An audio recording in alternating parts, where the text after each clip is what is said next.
Y nuestro tema esta mañana es cómo Cristo nos dice de su Espíritu.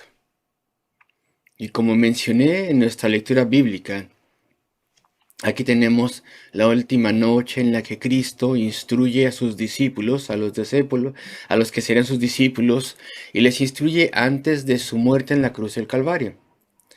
Y en particular, Él está enfocándose en las cosas que ellos necesitan entender de forma vital y cosas que todavía no entendían. Y muchas de las cosas que tenemos en este capítulo 14, muchas de las cosas que se les dice aquí ya se les ha dicho antes, pero hay cosas que son completamente nuevas. Sin embargo, no las entienden de forma instantánea.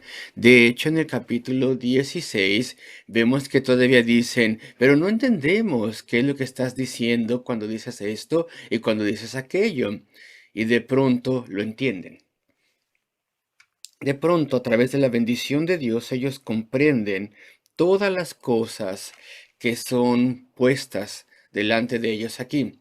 Y le dicen, ahora entendemos. Ahora, dicen ellos, estás hablando de forma clara y llana. Y el Señor Jesucristo no podría haber hablado más claro, pero ahora lo entendían. Parece que estas palabras nunca las habían escuchado. Pero hasta cierto punto hay un efecto retardado aquí en esta enseñanza. Y tenemos aquí que vemos sus últimas palabras a sus discípulos en el capítulo 14, 15 y 16. Y también después en el capítulo 17 tenemos su oración sacerdotal. Y vamos a estudiar diferentes versículos en este capítulo. Si me amáis, versículo 15, guardad mis mandamientos. Y nuestro primer encabezado es el siguiente. Esta bendición que Cristo mencionaría, en particular cuando se daría el Espíritu Santo, es algo exclusivo y es algo que es solamente para creyentes, es solamente para los discípulos. Y esto podría parecer obvio a nosotros, pero no era obvio a ellos. No voy a seguir mencionando esto porque ya lo he dicho varias veces en este estudio, pero ustedes se acordarán de que ellos todavía estaban preocupados por la idea de que Cristo cuando Él viniese, el Mesías cuando viniese, sería un Mesías político, que liberaría a la nación de la ocupación romana y sus fuerzas, que sería el tipo de Mesías que establecería un gran reino y haría que esa nación fuera grande y victoriosa de forma física y terrenal. Y a ellos continuamente se les dice, no, no es así. El propósito de la profecía, la enseñanza de la Biblia, que viene desde el Antiguo Testamento, es que el Mesías fuera un Mesías espiritual, para abrir el camino al cielo para almas condenadas, y no sería el Mesías un Mesías político ni terrenal. Así que se hace énfasis específico al principio de esta enseñanza respecto del Espíritu Santo. Versículo 15, si me amáis, guardad mis mandamientos, y yo rogaré al Padre, y os dará otro consolador, para que esté con vosotros para siempre. Pero Él sería para ellos. El Espíritu Santo sería dado a ellos, a los discípulos. Aquí tenemos la iglesia del Nuevo Testamento. Comenzaría en el día de Pentecostés para los judíos elegidos y los gentiles elegidos también. Los judíos que serían salvos y los gentiles que también lo serían. Entonces tenemos el nuevo orden y esto es solamente para creyentes. Y pensamos que el primer sermón de Cristo, el que se llamaba el Sermón del Monte, que fue narrado en Mateo 5, y ustedes se acordarán lo que pasó allí, fue una gran multitud, y entonces él subió por esa colina, y en la versión inglesa se describe como una montaña, y él se sienta allí y se dispone para hablarle a sus discípulos. Y hay miembros de la multitud en general que también estaban allí subiendo la colina para escucharle. Y cuando se pone listo, les habla. Pero le estaba hablando solamente a sus discípulos. Se dirige a ellos. y utiliza vocabulario que es exclusivo para ellos.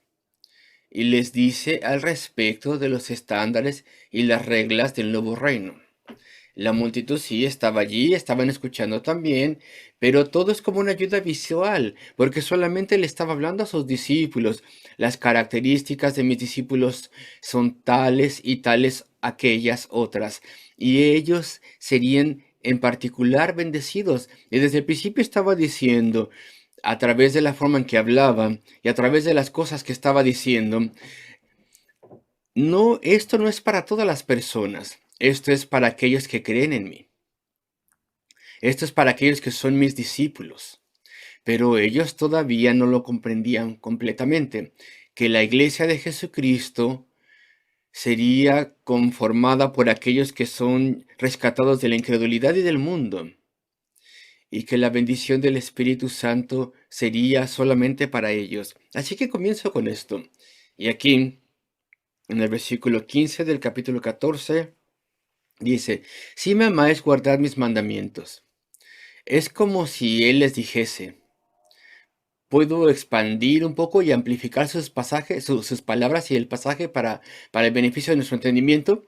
Si vosotros me amáis, entonces no me pidáis que me quede.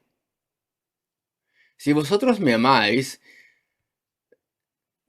no intenten aferrarse a mí, no intenten tener mi presencia física con vosotros. Si me amáis, estad preparados para que yo me vaya. De hecho, el siguiente día él sería crucificado. Si me amáis, entended que sois mis apóstoles. Y el propósito de que yo les llame, es que vosotros me representen cuando yo me vaya, me haya ido.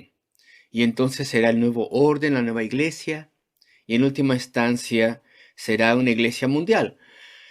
Así que debéis guardar mis instrucciones especiales. Si me amáis, no solamente debéis pensar de si voy a estar presente o ausente.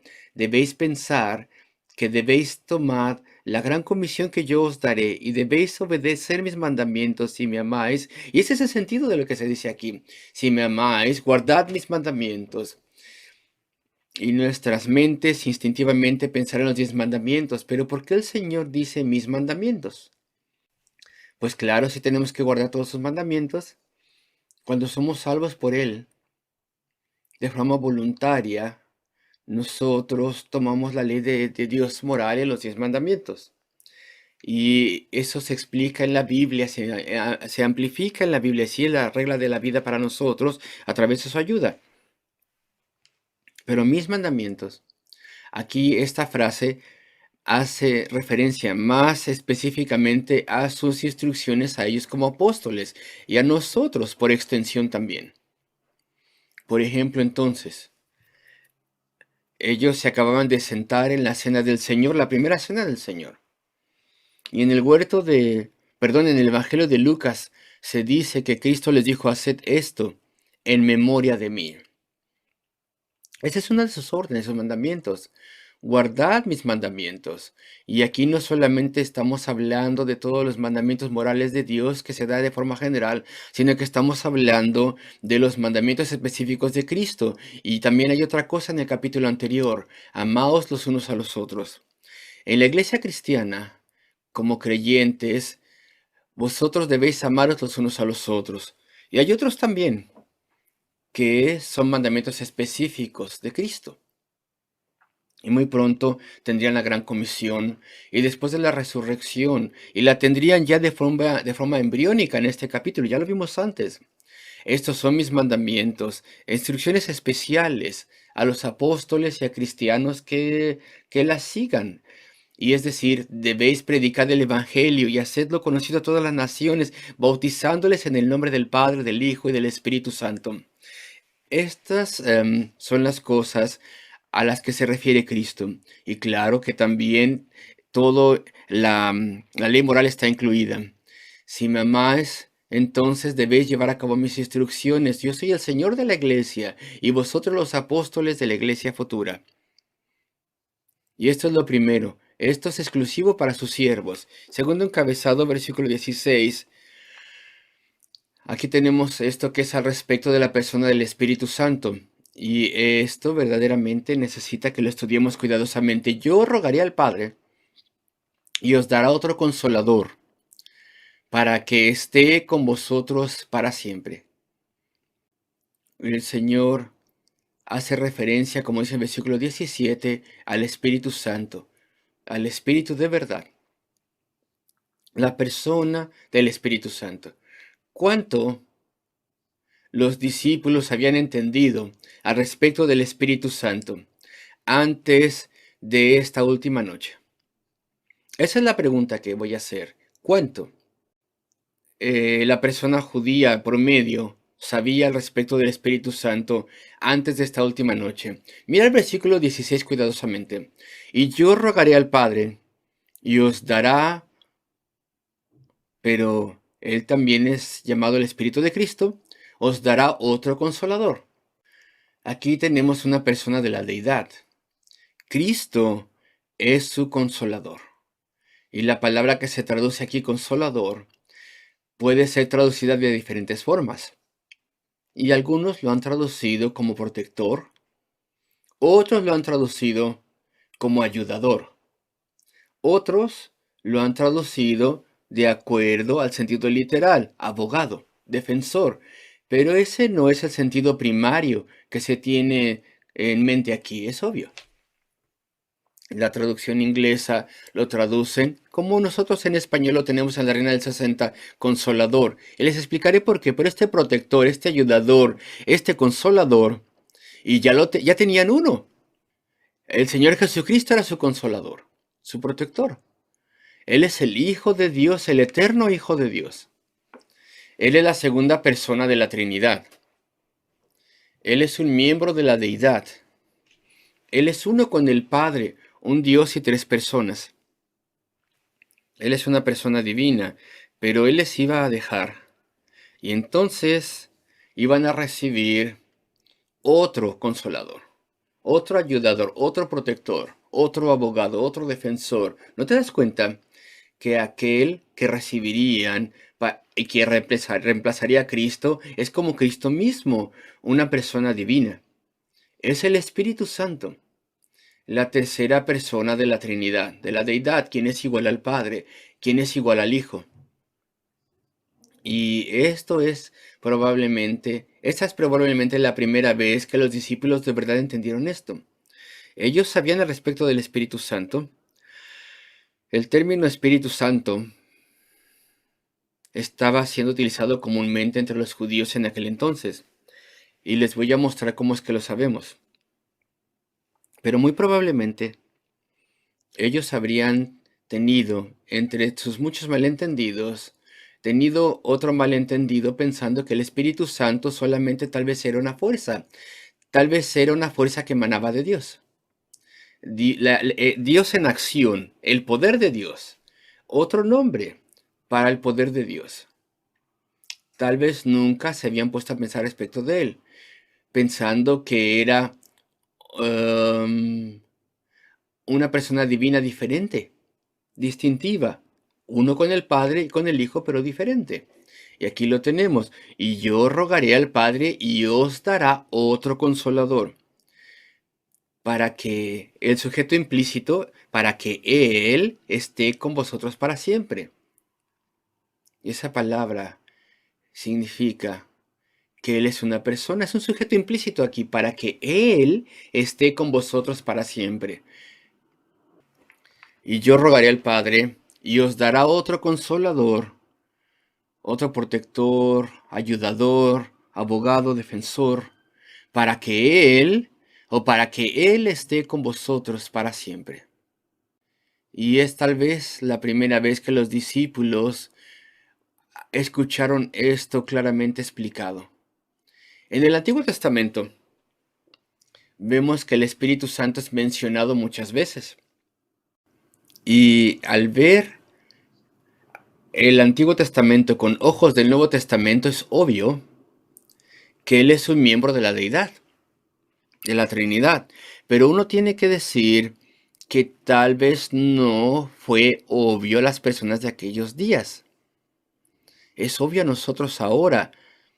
Dios al principio dice, hagamos al hombre, hagamos en plural, hagamos al hombre a nuestra imagen y semejanza. La pluralidad del Dios único.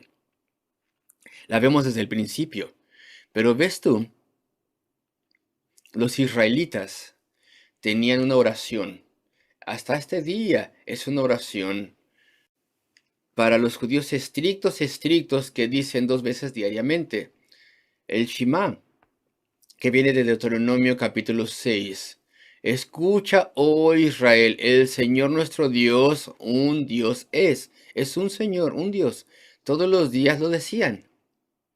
Y probablemente lo tomamos completamente de forma literal. Es uno. Él es solamente uno. Y no entendían. Sí, es uno, pero es 3 en 1.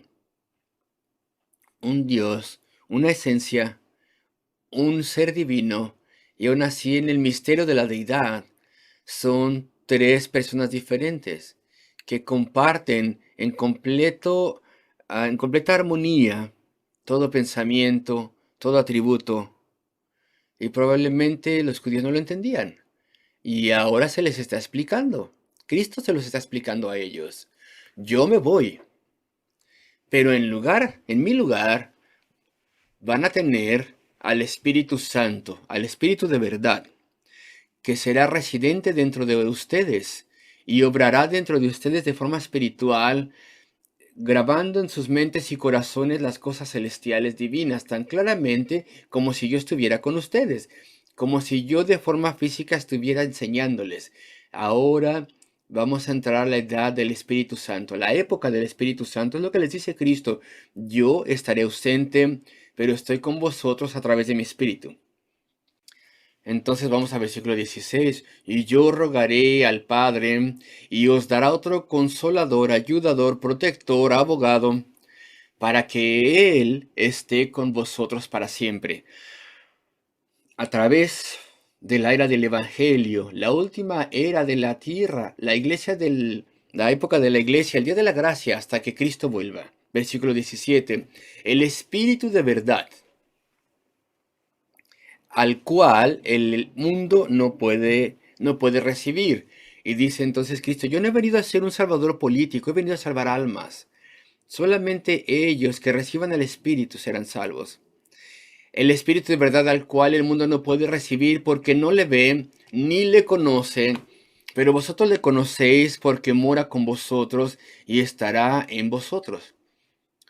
Estaba mencionando, la Trinidad es obvia en el Antiguo Testamento, cuando la leemos con los ojos de la fe. Y pues iba a ir a diferentes pasajes, pero voy a ir solamente a uno, para darles un ejemplo típico. Pero muchas de las personas de la antigüedad tal vez no lo entendieron. Voy a ir a Isaías 48, versículo 16.